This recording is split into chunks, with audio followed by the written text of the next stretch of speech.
성령님, 좋은 아침입니다. 이 시간 성령님을 초청합니다. 오늘도 내 안에 오셔서 하나님을 기쁘시게 해드릴 것을 소원하게 해주세요. 오늘 말씀을 통해 구체적으로 무엇을 해야 될지를 깨닫게 해주세요. 깨달은 것을 삶 속에서 실천할 수 있도록 도와주세요. 아멘.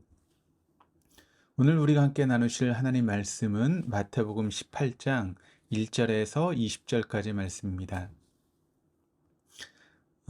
세상의 관심은 크고 높아지는 데 있습니다. 예수님의 제자들은 높은 자리, 큰 자리, 또 영향력 있는 그런 자리에 관심이 많았습니다. 그래서 하나님의 나라, 천국에서 누가 제일 큰 사람입니까? 하고 예수님께 질문을 던졌습니다. 1절입니다. 그때 제자들이 예수께 나와 이르되 천국에서는 누가 크니까? 당시 사회에서 사람들 사이에 널리 통용되던 생각이 있었습니다. 천국은 아주 큰 부자, 높은 자, 영향력 있는 자를 위한 곳이라고 하는 생각이었습니다. 그런데 예수님께서는 제자들의 그와 같은 세상에 물든 생각을 교정시켜 주시면서 천국에서 큰 자가 누구인지, 나아가 천국에 갈 수 있는 자가 누구인지를 이렇게 두 가지의 답변을 주십니다. 천국에서 큰 자와 천국에 갈 수 있는 자는 바로 어린아이와 같은 자. 하나님의 가치와 세상의 가치가 얼마나 상충되는지를 보여주는 가르침입니다. 2절에 4절까지를 다시 한번 보시면 예수께서 한 어린아이를 불러 그들 가운데 세우시고 이르시되 진실로 너에게 이르노니 너희가 돌이켜 어린아이들과 같이 되지 아니하면 결단코 천국에 들어가지 못하리라.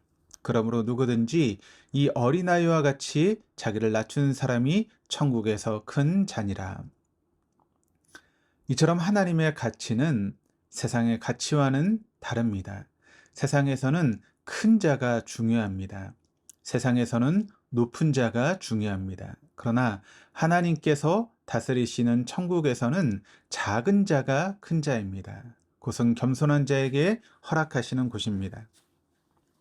어린아이와 같이 약하여 의지할 누군가가 필요한 존재가 자신임을 깨닫고 하나님을 의지하는 자가 큰 자인 곳이 바로 하나님의 나라입니다. 이제 예수님은 자신을 작은 어린아이와 동일시하시면서 누구든지 내 이름으로 어린아이 하나를 영접하면 곧 나를 영접하는 것이다 라고 말씀하십니다. 큰 자로 인정받지 못하는 누군가, 우리에게 받은 것을 되갚을 능력이 없는 지극히 작은 자 하나를 예수님의 이름으로 환영하면 그것을 예수님은 당신에게 한 것으로 받으시겠다라고 말씀하십니다.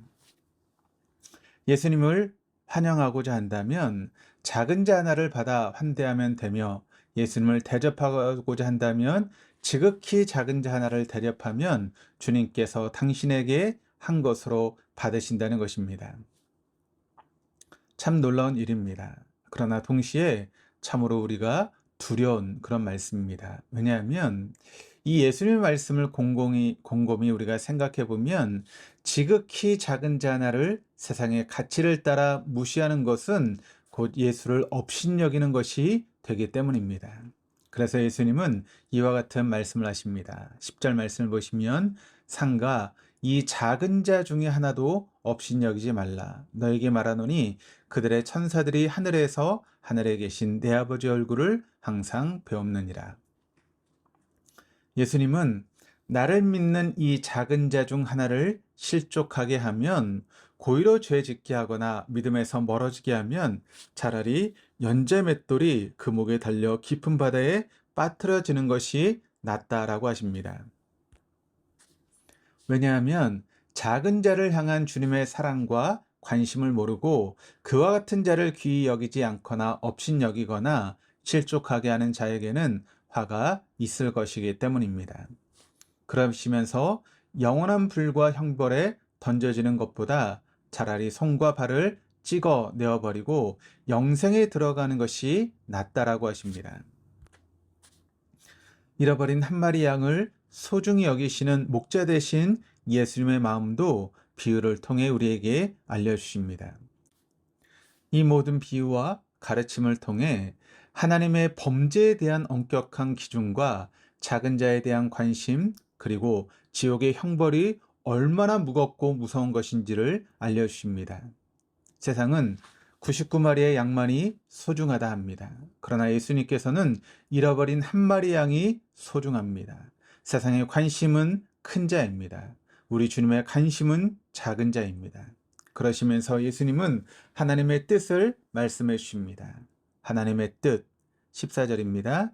이와 같이 작은 자 중에 하나라도 잃는 것은 하늘에 계신 아버지의 뜻이 아니니라.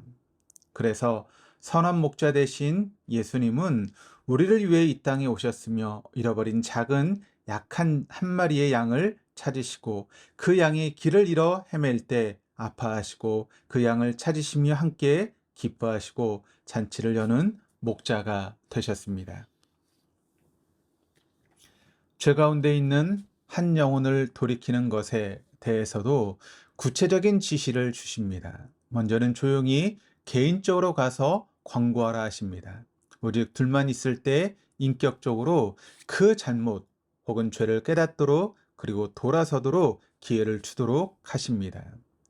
그가 죄와 잘못에서 돌이킨 일에 저와 교우님들을 쓰셔서 하나님의 뜻을 이루기를 원하시기 때문입니다.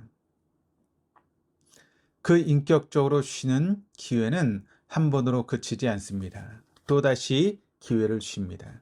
만일 듣지 않고 돌이키지 않으면 한두 사람을 데리고 가서 한 번 더 권고하게 하십니다. 무고한 모함의 피해자가 없도록 증언이 성립될 수 있는 두세 증인의 입을 통해 말을 확정하게 하십니다. 이제 듣는 것, 듣고 죄에서 하나님을 향해 돌이켜 어린아이와 같이 되는 것은 그의 몫입니다. 그러나 마음이 완고하여져서 계속 죄 가운데 거하려 하면 용서받아야 할 일을 행하면 이제 교회를 통해 권하게 하십니다. 그러시면서 교회 공동체에 주신 놀라운 약속과 권세에 대해 말씀해 주십니다. 18절입니다.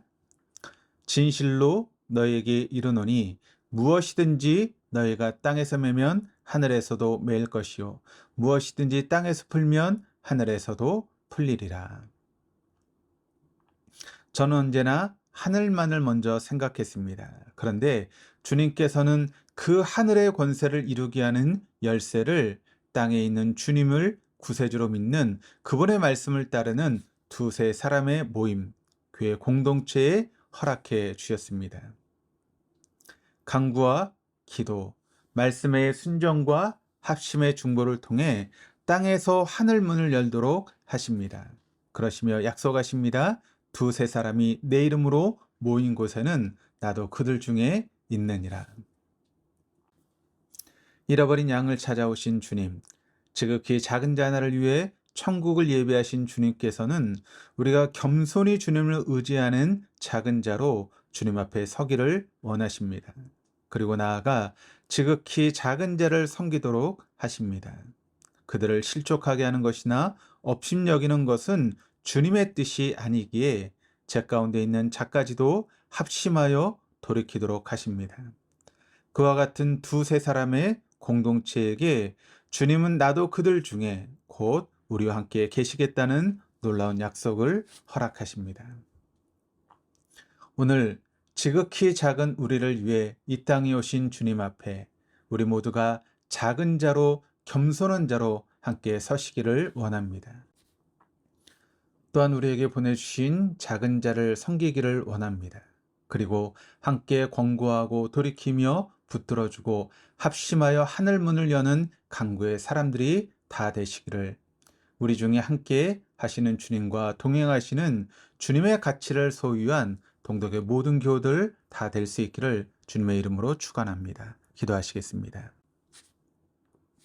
주님, 큰 자가 되기를 원했습니다.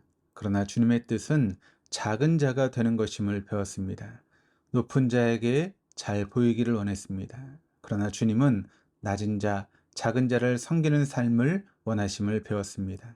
작고 낮은 자, 힘없고 어린 자를 업신여긴 우리를 용서하시고 약하고 세상에서 잊혀진 나를 찾아오신 그 주님의 은혜로 이제 우리 모두 잃어버린 사람을 권하고 붙들며 그들을 위해 기도하는 권세를 사용하는 이 땅 위에서 천국을 이루는 우리 동덕의 모든 교우들 다 되게 하여 주옵소서. 감사드리며 예수 그리스도 이름으로 기도드립니다. 아멘.